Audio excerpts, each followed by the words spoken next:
Buenos días. Vamos a continuar con nuestra materia que es Fundamentos Cristianos, Fundamentos de la Doctrina de Cristo. Nos encontramos todavía terminando lo último de este fundamento tan importante que es el de la fe, ¿verdad? Bien, vamos a anotar esta pregunta. ¿Está la fe relacionada con obras? ¿Está relacionada la fe con obras?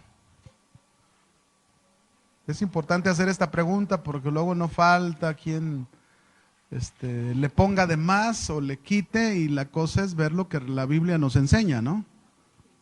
Vamos a Efesios capítulo 2, versículo 8 al 10, y vamos a centrarnos con este punto de partida sobre la fe para salvación en primer lugar, y cuál es el lugar que tienen las obras si es que tienen una relación con la fe. Efesios 2, versículo 8 al 10. Efesios capítulo 2, versículo 8 al 10. Me dicen cuando estén listos, ¿no?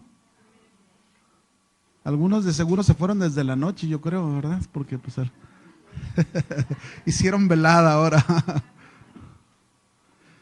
No sé. ¿Está la fe relacionada con obras? Esa es la pregunta. Ok, ¿estamos listos todos? Pongan mucha atención, dice, porque por gracia sois salvos por medio de la fe. Es decir, la salvación, lo único que está requiriendo de nuestra vida, ¿qué es? Fe. ¿Todos están convencidos de que es fe? ¿Nada más por fe podemos ser salvos? ¿Sí o no? A ver, ok, así debe de ser porque la Biblia lo está diciendo. Y esto no de vosotros, pues es un don de Dios. Y luego dice en el verso 9, no por obras, para que nadie, ¿qué? Se gloríe. Hasta aquí vamos bien, ¿no, hermanos? Es decir, nos está diciendo claramente que la salvación, vamos a anotarlo para que no se nos olvide, la salvación es por la fe. Y luego nos dice enseguida, no por obras. ¿Qué es no por obras? Es decir, la salvación no la podemos tener por obras, y luego me explica por qué no por obras, para que nadie se gloríe. ¿Alguien tiene de qué gloriarse de la salvación? Bueno, el gloriarnos es nuestro Señor Jesucristo, ¿verdad? Porque es por Él que tenemos la salvación. Hasta aquí está bien. Si nos quedamos ahí, sin seguir leyendo lo que más sigue, podríamos cometer un gravísimo error. Que alguien pudiera estar haciendo malas cosas y decir, no, pues sí es solo por la fe la salvación, no es por obra, no importa lo que yo haga. Y entonces ahí cometeríamos un error. Entonces lo correcto es terminar el pensamiento mismo que el autor nos está dando, que sigue en el versículo 10. En el versículo 10 continúa este pensamiento de salvación de la fe. Verso 10, ¿qué dice? Porque somos hechura, ¿qué? ¿De quién está hablando? De Dios. Es decir, en primer lugar somos hechos por Dios. ¿Cuántos saben que fuimos creados por Dios, verdad? Eso es lo que está diciendo aquí, somos hechura suya, por un lado. Pero por otro lado dice, creados en Cristo Jesús. Creados en Cristo Jesús está hablando de la nueva creación, es decir, somos nuevas criaturas en Cristo Jesús. Hemos nacido de nuevo. Somos nuevas personas por la fe con la cual obtuvimos nuestra salvación. Hay una nueva vida, ese es ser creados en Cristo Jesús. Pero luego me dice que hubo un propósito por el cual yo fui creado, soy nueva criatura en Cristo Jesús. ¿Qué dice ahí? ¿Para qué? Para buenas, ¿qué? Obras, las cuales Dios preparó de antemano para que anduviésemos en ellas. Entonces, pregunto, ¿está la fe relacionada con las obras? ¿Sí o no? Sí, pero no para salvación. La salvación es solo por la. Entonces vamos a anotar esto otro. Entonces, una fe genuina va a produce buenas, ¿qué? Obras, pero no para salvación. Entonces, una fe genuina produce buenas obras, pero no para salvación. Porque nosotros ya fuimos salvos por medio de la fe. Pero si mi fe es una fe genuina, entonces esta vida de haber sido creados en Cristo Jesús, ahora es una vida que por mi fe genuina, que va a producir en mí buenas obras. Eso es lo que dice la Escritura. Entonces la fe, mis hermanos, no puede estar sola. La fe, para manifestarnos a nosotros que es genuina, debe ir acompañada de buenas obras. En otras palabras, ¿cómo demostramos que tenemos fe realmente en Jesús? Una fe de salvación. ¿Cómo tú puedes demostrarle? Porque mira, si hiciéramos una encuesta, y más ahorita a todos aquellos que van rumbo hacia la Basílica de Zapopan, hiciéramos una encuesta genuina a cada uno y lleváramos una libreta, oye, ¿tú crees que tienes fe para salvación en Dios? Y te van a decir que sí. La mayoría nos va a decir que sí.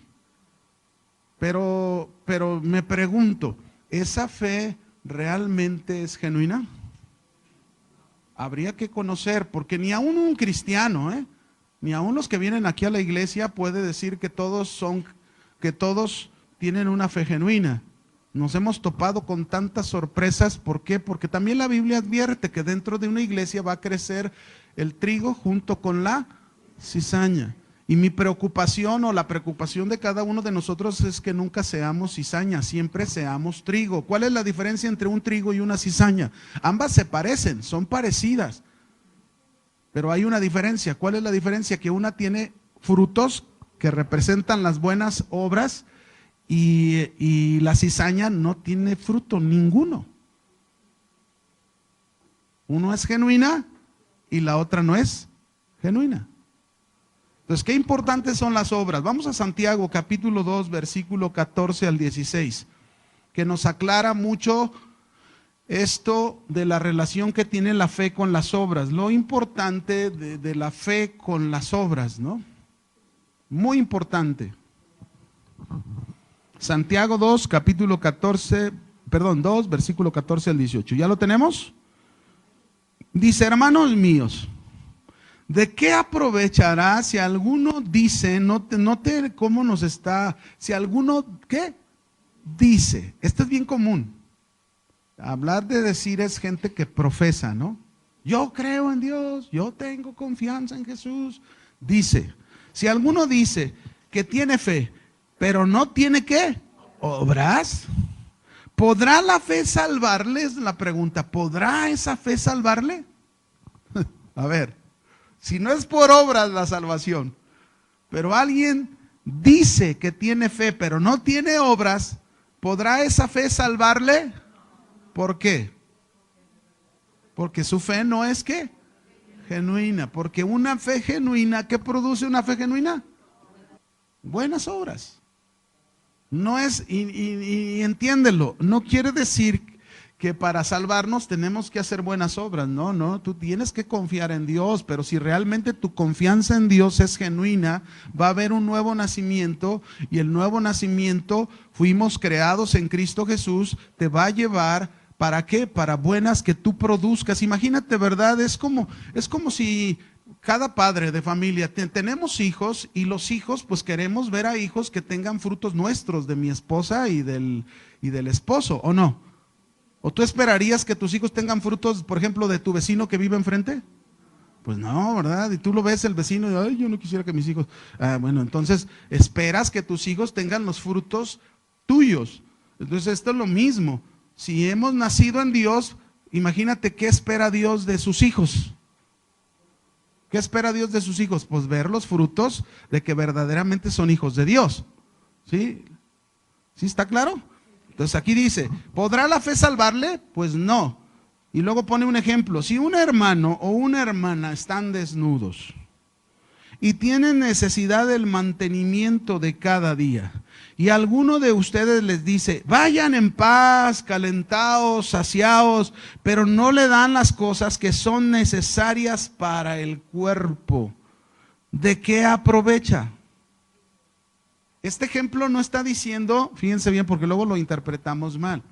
Este ejemplo no está diciendo que unas buenas obras, aunque tiene que ver, pero no es el ejemplo en sí usado para eso, de decir que una fe que tiene obras es aquel que ayuda y al necesitado y todo. No, no. Aquí está poniendo un ejemplo de lo que es una fe sin obras. Es como este ejemplo de alguien que ve a su hermano que tiene necesidad y luego le dice, pues ve y caliéntate, ve en paz y sáciate y caliéntate, pero no le das de las cosas necesarias. Por eso dice, ¿de qué aprovecha que le digas eso? ¿Le aprovecha de algo aquel que tiene necesidad? Entonces, para que sea aprovechable, ¿qué tienes que hacer con una persona así? Pues tienes que hacer algo, ¿no? Por él. Algo, por lo menos una cobija, por lo menos una bolsa de frijol, no sé, ¿no? Y entonces, entonces sí le aprovecha. Entonces es lo mismo con la fe. Una fe, si no tiene obras, ¿aprovecha de algo esa fe? No sirve de nada. Ese es el ejemplo que está poniendo. Por eso dice aquí enseguida, así también, fíjense cómo usa ese ejemplo, así también la fe, si no tiene obras, ¿cómo está la fe? Está muerta en sí misma. Pero alguno dirá, ¿tú tienes fe? Yo tengo obras. Muéstrame tu fe sin tus obras y yo te mostraré mi fe. Note la expresión, te mostraré mi fe por mis obras. Entonces, yo creo que aquí hay una enseñanza muy interesante. En lugar de estar profesando, en lugar de estar diciendo, yo sí confío en Dios, yo sí creo en Dios, pues deja de decirlo y mejor demuéstralo con tus buenas obras que realmente confías en ¿quién? En Dios. ¿Se fija que es diferente? Pero es mejor, es más efectivo. ¿O no creen ustedes? Entonces, una fe genuina, mis hermanos, debe mostrarse por la obediencia a las obras que Dios preparó de antemano. Aquí hay una cosa curiosa también. Fuimos creados en Cristo Jesús para buenas obras, las cuales dice Dios preparó ¿qué? Es decir, con anticipación Dios preparó esas cosas. Y hay que conocer esas buenas obras. ¿A qué se refiere? ¿A qué se refiere con buenas obras? Bueno, pues hay que ir a la Escritura. No hay otro lugar donde tú puedas encontrar esas buenas obras que Dios preparó con anticipación para que ahora los que estamos en Cristo Jesús, los que conocemos a Dios, andemos en esas buenas obras como un resultado, fíjense bien, de una fe que genuina. Vamos a unos ejemplos. Romanos 12, versículo 13 al 21. Ya en estos ejemplos, algunos como que vamos a estar, nos vamos a asombrar, ¿verdad? Vamos a empezar a hacer expresiones. Romanos 12, verso 13 al 21. Todo el capítulo 12 habla sobre obras, buenas obras, pero yo quiero enfocarme en esto práctico desde el verso 13, por favor. 13 al 21. ¿Listos? Vamos a leer. Dice, verso 13, compartiendo para las necesidades de los santos. Ahí está ya una buena obra que Dios preparó de antemano, que es un deber cristiano y que muestra una fe genuina. ¿Cómo debe de ser una buena obra? Que yo soy una persona que debo de aprender a compartir para las necesidades de los santos. Aquí note ustedes las necesidades de ¿quién? ¿A quién se está refiriendo? A los cristianos. Cuando tú llegas a saber de un hermano que tiene una necesidad y puedes ayudarlo y no lo ayudas, tú no estás presentando una buena obra para la cual tú fuiste creado en Cristo Jesús, para la cual tú fuiste salvado por medio de la fe. Y si tu fe es genuina, tienes que aprender a andar en esas buenas obras. Estas buenas obras no se van a dar automáticamente. Nosotros tenemos que aprender a andar en ellas. Por eso dice ahí el texto que leímos de Efesios 2:10. Dice, fuimos creados en Cristo Jesús para buenas obras, las cuales Dios preparó de antemano. Y luego dice, para que nosotros anduviésemos, ¿qué? O sea, ahí es donde entra la educación de Dios hacia nosotros como sus hijos. Yo tengo que aprender, a lo mejor no lo sé hacer, a lo mejor no lo estoy haciendo, a lo mejor me falta hacerlo, y ahí es donde debo de aprender. A lo mejor unas cosas sí las hago y otras cosas me falta. Ahí es donde está el trabajo del cristiano, aprender a andar en esas buenas obras que van a ser la evidencia de su fe genuina. Aquí está una, compartiendo para las necesidades ¿de quién? Hay algunos que andan buscando allá afuera un montón cuando adentro hay muchos necesitados. Entonces aquí está hablando necesidades de los santos. Ahora, compartir para las necesidades de los santos no solamente se refiere a que tú tengas que proveer algo materialmente que lo implica, pero también está refiriéndose a ministrar las necesidades de los santos. A lo mejor hay personas, mire, hay hermanos que me ha tocado, hermanas que me ha tocado, que muchas veces vienen y haga de cuenta que se sientan en la oficina, vienen a una consejería y duramos hora y media en la consejería, pero ella está solamente hablando, hora y media, y tú solamente escuchas. Cuando se acaba esa hora y media, entonces como que hay un suspiro. Gracias por haberme escuchado. Ese es ministrar su necesidad de los santos, porque esa persona tenía necesidad de desahogarse, de hablar. Y tú estás cubriendo una parte de su necesidad. Entonces hay diferentes cosas en las que se puede dar una necesidad. Una necesidad puede ser en que tú te prestes a un servicio con un hermano. A mí me tocó una noche, ya era muy noche, que íbamos saliendo. La verdad es que a mí me cuesta manejar de noche por mi vista. Entonces yo ya conozco mis recovecos por donde irme despacito, a gusto, para llegar en paz a mi casa. Pero ya era de noche y yo vi una pareja con niños, y yo voy dando la vuelta, voy saliendo del servicio, ya era tarde un jueves, voy saliendo y voy dando la vuelta en el puente y los veo que van rumbo hacia allá y pues está bien oscuro. Y con niños, entonces me paré ahí y le dije al varón, sobre todo al esposo, le dije, oye, ¿cómo vas a pasar por ahí si está lleno de indigentes? Es peligroso con tus hijos, con tu esposa, está muy oscuro. Yo le dije, más, yo te recomiendo otras veces, pues mejor vete por la parte de atrás y hay otra calle que te lleva a la calle de Washington y hay más luz por este lado de atrás de la galletera. Y la conozco porque yo camino, a mí me gusta caminar, entonces cuando caminas y conoces hasta rutas, hasta le das una orientación a la gente, ¿no? Entonces yo le dije, mejor vete por allá, pero ahorita, ¿a dónde va? No, pues vamos, si nos puede dejar. Y yo les di ray y tuve que llevarlos un poquito hacia el centro. Ni modo, dije, Señor, pues con todo y dificultad, pero tú me vas a ayudar. Y o sea, hay una necesidad y se ocupa servir, pues tú tienes que servir. No te hagas concha. O sea, préstate para servir. Eso es compartir para las necesidades de los santos. Y luego dice, practicando luego, ¿qué dice? Ahí está otro punto. Otra buena obra que Dios creó de antemano para que nosotros anduviésemos en ellas. ¿Para qué? Para evidenciar que nuestra fe es una fe, ¿cómo? Genuina. No, ¿yo por qué he de recibir gente en mi casa? A veces cuesta la hospitalidad.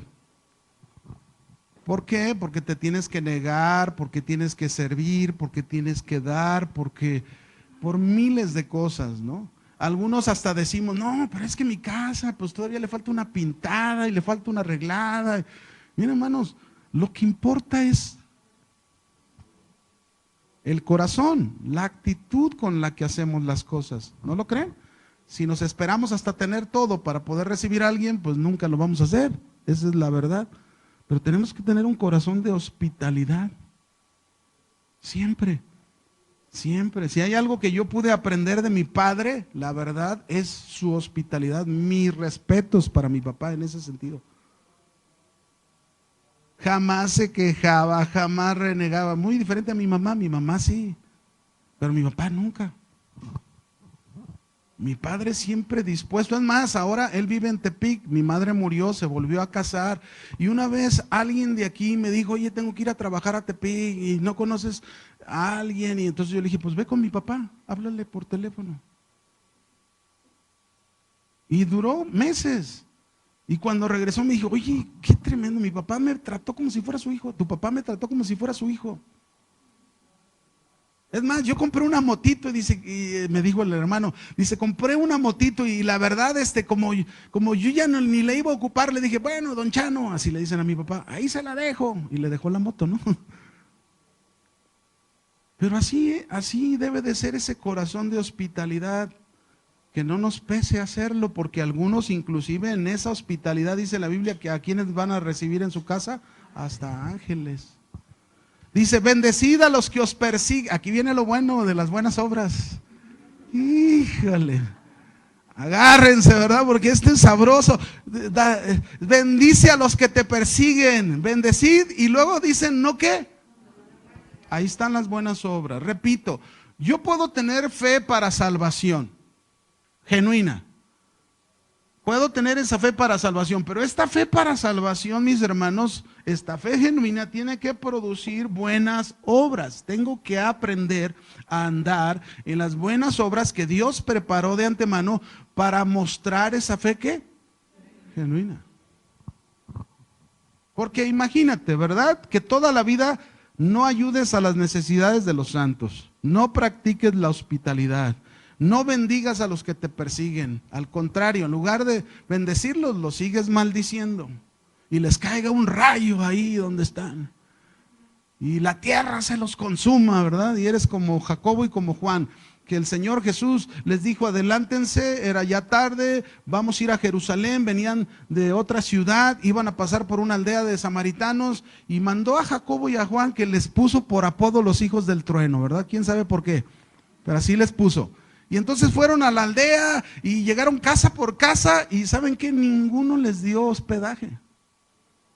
Entonces ellos venían indignados, venían enojados. Señor, ¿cómo es posible que nadie nos haya abierto las puertas para recibirte a ti? Señor, ¿quieres que oremos para que caiga fuego del cielo y los consuma toda la población?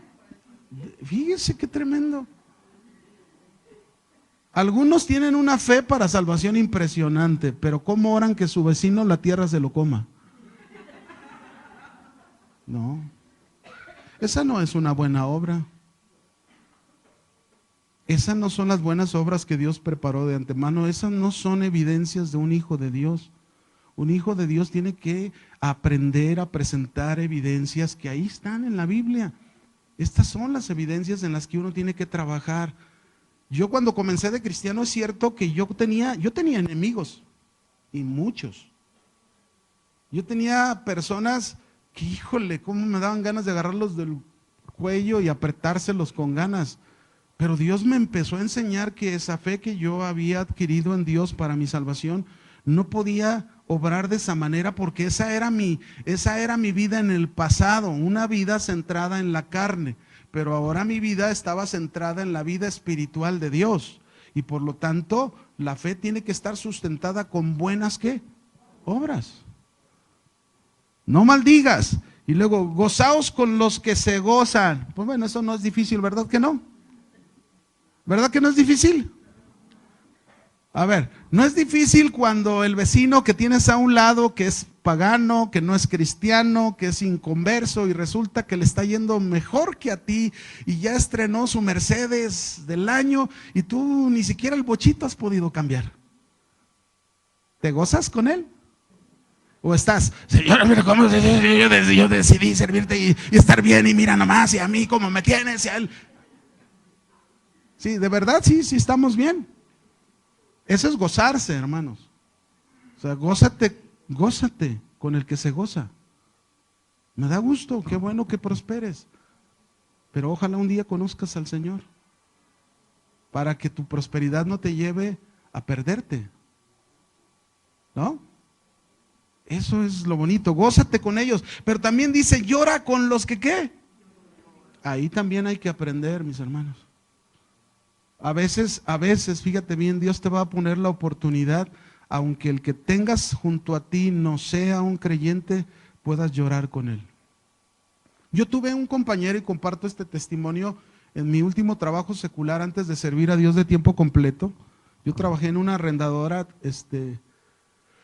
y había un compañero que desde pequeño tuvo problemas, y él tenía problemas de homosexualidad, tenía inclinación hacia los hombres. Y le veníamos compartiendo la palabra de Dios, y digo veníamos porque éramos dos hermanos de aquí de la iglesia que trabajábamos ahí y le compartíamos la palabra de Dios. Y hubo un momento en su vida que él recibió a Cristo y empezó a venir a la iglesia, ya tratando con su problema de homosexualidad. Él vino a la iglesia y resulta que justo en el momento que él vino y conoció al Señor Jesucristo, le diagnosticaron que tenía SIDA. Y empezó todo un drama triste en la vida de él. Y lloramos juntamente con él. No era fácil, fueron momentos dolorosos, fueron momentos tristes, pero sin embargo llegó el momento en que él partió, pero no partió con un corazón vacío, partió con Cristo en su corazón. Y a veces, mis hermanos, así nos debe de tocar, a veces nos va a tocar llorar con personas, pero ahí están. Llorad con los que lloran, unánimes entre vosotros, unánimes, es decir, juntos, no criticándose, no, ya viste la hermana que trajo los zapatos, y ¿verdad? Y deje de estar viendo eso y venga a aprender la palabra de Dios. Amén. O sea, unánimes, juntos, con un mismo sentir, vamos a buscar a Dios, vamos a aprender de la palabra de Dios, queremos que Dios cambie nuestras vidas mejor, queremos tener mejores vidas. Imagínense, yo aquí veo a muchos de ustedes que no son los que somos toda la iglesia, pero pensemos nada más en nosotros.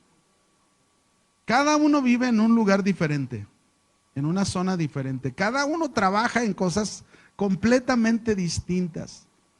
Si cada uno hiciéramos lo que tenemos que hacer con esta fe que es una fe genuina y producimos buenas obras, cada uno en el lugar donde estamos, imagínense lo que vamos a crear alrededor de nosotros, las oportunidades que vamos a tener para hablar de Jesús, para testificar de Jesús, para presentar la vida de Jesús con nuestra propia vida. Y con eso diría, estamos haciendo mucho. Pero yo estoy seguro que muchos de nosotros ni siquiera su vecino sabe que es cristiano. A veces los vecinos vivimos en una ciudad, yo ahorita venía hablando con el del Uber, me vine en un Uber de mi casa y venía hablando con él y luego él me platicaba que había trabajado en algunos pueblos y le dije, bueno, pues es que en un pueblo es más fácil la vida, todo el mundo sabe la historia de cada familia en un pueblo, pero en una ciudad, le dije, resulta que la ciudad se vuelve mecánica, se vuelve robótica, ¿verdad? Todo el mundo nos volvemos tan robot que cada quien se vuelve, es decir, si ustedes observan, en una ciudad somos más individualistas, la misma ciudad nos enseña a ser individuales, es decir, tú piensas primero yo, después yo y al último yo.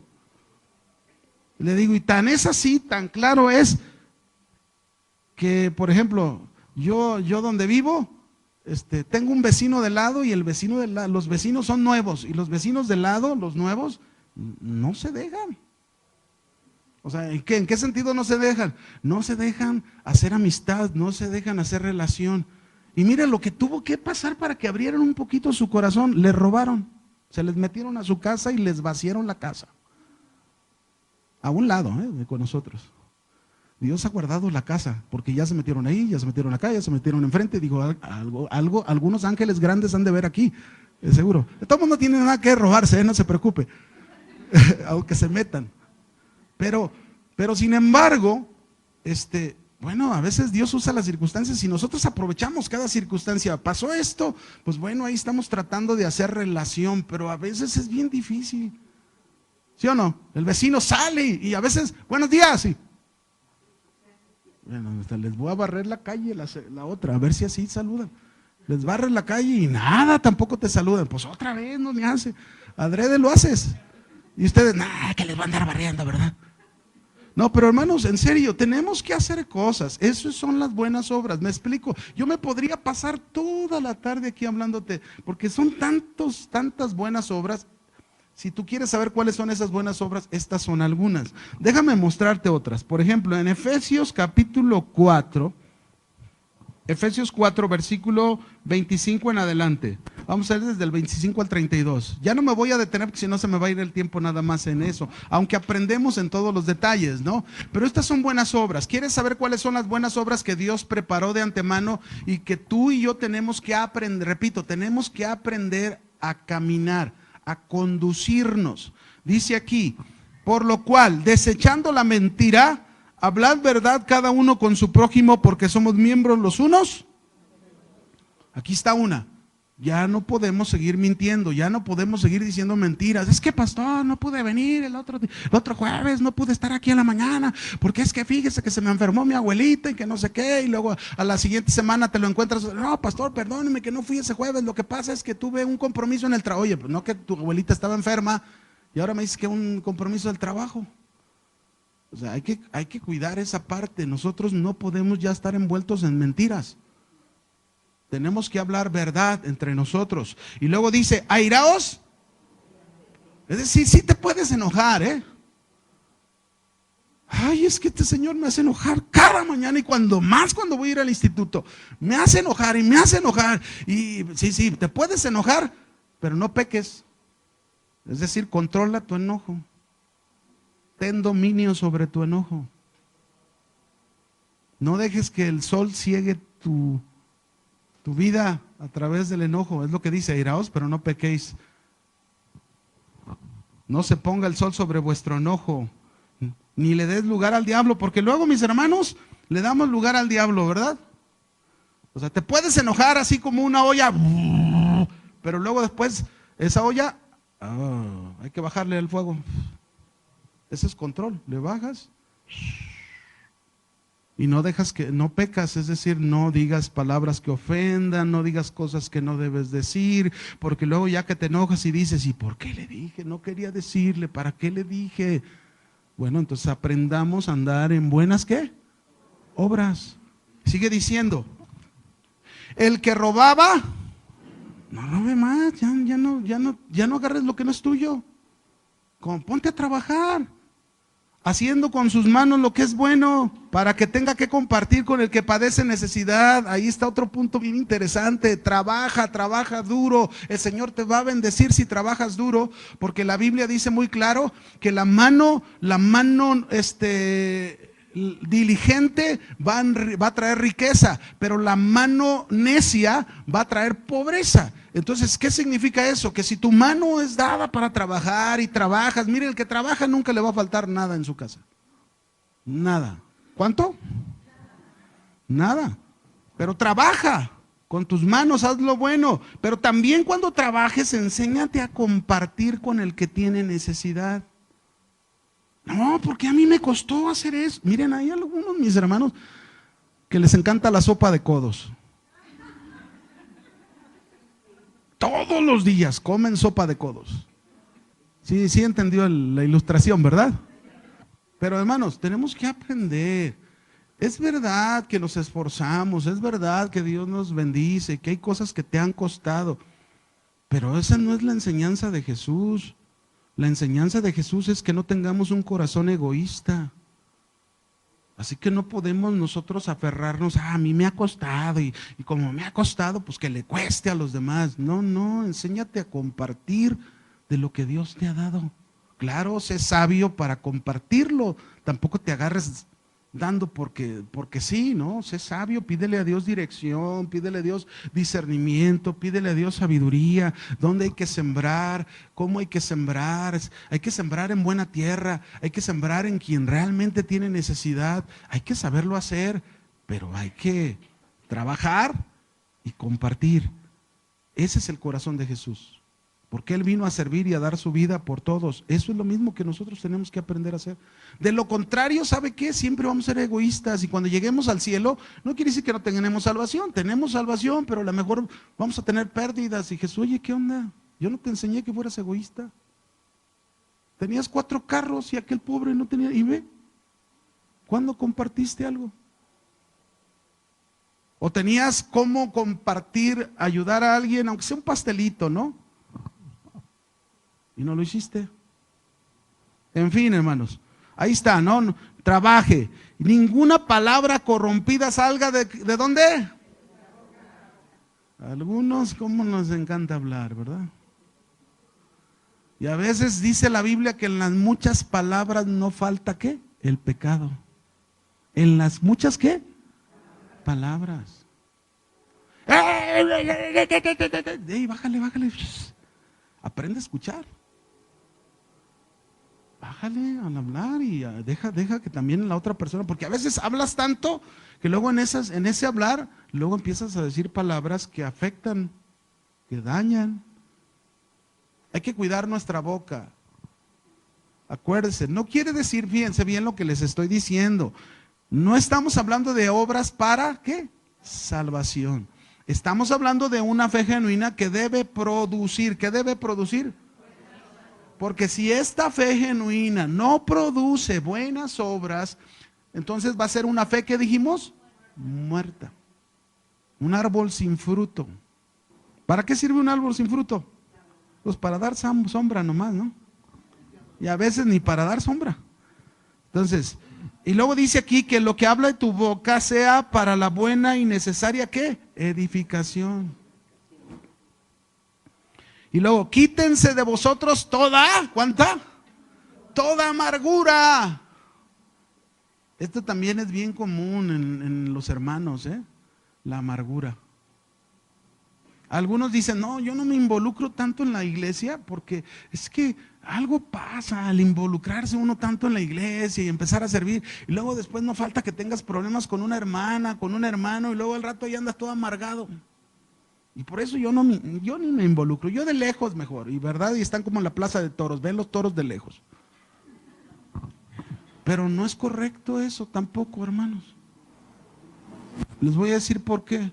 Porque también se necesita el roce de problemas entre los hermanos, ¿sabían? Porque eso también nos ayuda a pulir nuestra forma de ser, nuestro carácter. Es como en la casa, es como en la familia, ¿no? No hay mejor lugar como taller para aprender que la familia, ¿a poco no?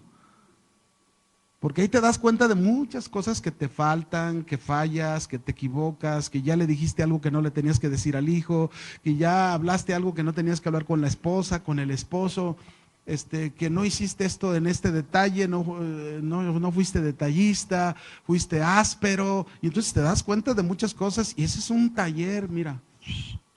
Así como el carpintero agarra el cepillo, ¿sí conocen el cepillo con el que pule la madera? Y duro hasta quitar todas las astillas, está bien lisita la madera. Así es el trato entre nosotros. O como cuando vas al mar. ¿Has ido al mar y has visto las piedras, cómo las trae las olas a las piedras? Las lleva para un lado y ahí vienen. Pero y se oyen las piedras que pegan entre ellas. Pero luego entre esas piedras encuentras unas bien suavecitas, bien lisitas. ¿Sí te has fijado? Pues así es el roce entre hermanos. Para eso es. Para estar bien suavecitos en el carácter, en la forma de ser de cada uno de nosotros, y no para estar amargados. Y a veces es al revés, los detalles los usamos para, no, es que me dijo, no, es que yo ya no le voy a hablar, yo ya no le voy a hacer caso. Ya te amargaste, no es así. Es verdad que en algunos casos llegamos a encontrar hermanos que no conviene tener trato con ellos por su forma de ser. Entonces a ellos pues, se les saluda, se tiene una buena actitud de decir, bueno, si algo ocupa alguna vez, pues yo estoy dispuesto a ayudarlo aún a ese hermano tan difícil. Pero sin embargo, pues yo hasta aquí le pongo ¿no? Hay hermanas, por ejemplo, discúlpenme que tenga que decir esto, pero por ejemplo en las consejerías, hay hermanas que tú estás dándoles consejerías y luego se te acercan un montón y te retiras y ahí vienen, y hágase para allá, hombre, Chihuahua. O sea, de plano, como que tiene uno que, oye hermana, te puedes estar, como que se han visto a los árbitros del fútbol que ponen una raya, como que se antoja ponerles una raya así. Pues sí, es que no se ocupa para hablar, estar tan cerca, así un poquito sí alcanzo a oír. El día que esté un poquito sordo, pues me voy a comprar mis aparatos para poder oír mejor. Pero a veces, hermanos, hermana, ya, hay que guardar distancia, ¿no? O sea, ¿cómo es o no? Pero hay unas hermanas, bueno, en fin, Dios las bendiga, ¿verdad? Son lijas, dijimos, ¿son qué? Lijas. Hermanas lijas. Algunas dicen, hijas de esas piedras pómex, ¿verdad? Quítense de vosotros toda amargura, enojo, ira, gritería, maledicencia, toda malicia. Antes sean benignos unos con otros, misericordiosos. Y un punto importante, perdonándonos unos a otros como Dios también nos perdonó a nosotros. Ahora, perdonar, la actitud de perdonar, que es muy importante, que es una buena obra como una evidencia de una fe genuina, mis hermanos, no significa tolerar. Por ejemplo, yo voy a poner un ejemplo, ¿no? Cuando yo estaba en la otra iglesia, donde yo estuve pastoreando 12 años, hubo una joven panderista dentro del grupo de alabanza que cometió el error de embarazarse y meterse con un joven antes de casarse, pero al final resultó que no se quisieron casar, no se casaron, pero ella quería seguir ministrando en el pandero. Pues yo no, pues ¿cómo? No puedes. Siéntate y deja que Dios te restaure y entiendas que la vida no es así. ¿Qué mensaje le vamos a lanzar a las otras jovencitas? Sí se puede, ¿verdad? No, no se puede. Y entonces, no, que entonces me voy de la iglesia. Y se fue, y junto con ella pues se fue la mamá, y luego la mamá diciendo, hablando de nosotros, como no tiene una idea, ¿verdad? Pero pasaron 4 o 5 años. A los 4 o 5 años ya ella, esta joven, de alguna manera, a donde se fueron, se casó con otra persona, y resultó que en la otra iglesia, por X, querían regresar a la iglesia. Y ahí vienen a la iglesia, ¿verdad? ¿Y cómo tenemos que recibirles? Bien. O sea, nosotros no tenemos nada que guardar en nuestro corazón. Oiga, pastor, dice que queremos congregarnos nuevamente aquí. Yo les dije que sí, pero ahí tuve que leerles la cartilla. Sí se pueden congregar, con gusto se pueden congregar, nosotros no tenemos nada contra ustedes, pero a la mamá, en primer lugar, que se agarró hablándole a varias hermanas, yo le dije a la mamá, yo no quiero volver a saber que tú estás hablando de cualquier otra persona, no solo de nosotros, sino de cualquier otra persona a otras. Si vas a venir, ven y congrégate y aprende la vida de Jesús como debes de vivirla. Y a la hija le dije, bueno, tú tienes un nuevo matrimonio, yo espero que tú realmente lleves esa relación como la debes de llevar. Perdón. Esa es la vida del cristiano. Tenemos que perdonar, pero no tenemos, ¿qué dijimos? Tolerar. Es una diferencia entre perdonar y a veces la gente como que no sabe marcar esa diferencia. Yo puedo perdonar a una persona y la debo de perdonar porque esa es la enseñanza de Jesús, pero eso no quiere decir que tolere sus pecados o su conducta incorrecta. ¿Sí estamos? Así debe de ser, mis hermanos. Ok, ahí está este punto. ¿Qué más alcanzamos? El tiempo. ¿Todavía nos da tiempo? Bueno, aunque sea 2 minutitos, aunque sea. Vamos a poner esta otra pregunta. Ya vimos que sí tiene relación la fe con las obras, ¿verdad? Y solamente vimos algunos ejemplos de cómo tenemos que trabajar en que nuestra fe genuina produzca buenas obras. ¿Amén? Hay que trabajar, no se quede sin nada. Que cuando Cristo venga lo encuentre con un trigo con fruto. Aunque sea poquitos, no le hace, pero que haya fruto. ¿Amén? Bien. ¿Qué significa el justo por la fe vivirá? Romanos 1:17. Han oído esta frase, ¿no? Romanos 1:17. Vamos, voy a leerlo. Romanos 1:17. Porque en el Evangelio la justicia de Dios se revela por fe y para fe. Y como está escrito, más el justo por la fe vivirá. Es decir, fíjense bien, Dios no solamente nos pide una fe para salvación. Yo necesito fe para salvación, una fe que debe de producir buenos frutos. Pero también la vida de un cristiano, la vida de un nacido de nuevo, de un convertido en Cristo, la vida de un creyente debe de ser una vida, toda su vida debe de ser una vida ¿de qué? De fe. Así que tenemos que aprender qué significa más el justo por la fe vivirá. Y vamos a aprender el primer punto, aunque sea que aquí nos quedemos. ¿Qué significa entonces el justo por la fe vivirá? Número 1. Vivir por la fe significa que vivamos de acuerdo a lo que Dios ha determinado en su palabra, que vivamos de acuerdo a lo que Dios ha determinado en su palabra toda nuestra vida. Alguien puede determinarse y comenzar a vivir una vida cristiana y a lo mejor a los 3, 4, 5 años por alguna razón, porque hay muchas razones por las que esa persona puede dejar de hacerlo y puede determinar otra cosa en su vida. Podría ser la apostasía, podría ser el engaño de una doctrina errónea, podría ser alguna mala experiencia que al final lo lleve a amargarse y a tomar la decisión de decir, ya no quiero seguir viviendo así, y ya ha pasado, ha sucedido en muchos casos de muchas personas que por un tiempo viven de acuerdo a la palabra de Dios, pero llega un momento en que ya no lo hacen. Y entonces, acuérdese, por eso digo aquí, vivir por la fe significa que vivamos de acuerdo a lo que Dios ha determinado en su palabra. ¿Cuánto tiempo? ¿Cuánto tiempo? En eso debemos enfocarnos. Toda la vida, toda la vida. Yo he platicado un testimonio de un hombre que cuando yo estaba joven y empezaba, yo iba a una iglesia donde él fue mi maestro de la Biblia. Y pasaron los años, muchos años, porque yo estaba pastoreando acá en Las Águilas y yo ya sabía que él ya había dejado, se alejó, es más, dejó de todas las cosas, de ser un maestro de la Biblia. Entonces un día había unos tacos ahí a una cuadra de la iglesia y cuando salimos de un servicio y mis hijos tenían hambre, y les dije, pues vamos llegando ahí a los tacos. Y llegamos y ahí en los tacos se encontraba este hermano. Entonces yo le dije, hola, ¿cómo estás? ¿Y cómo te ha ido? ¿Dónde te congregas? No, no me congrego en ningún lado. ¿Cómo que no te congregas? No, yo ni quiero saber nada. ¿Así? ¿Ni quiero saber qué?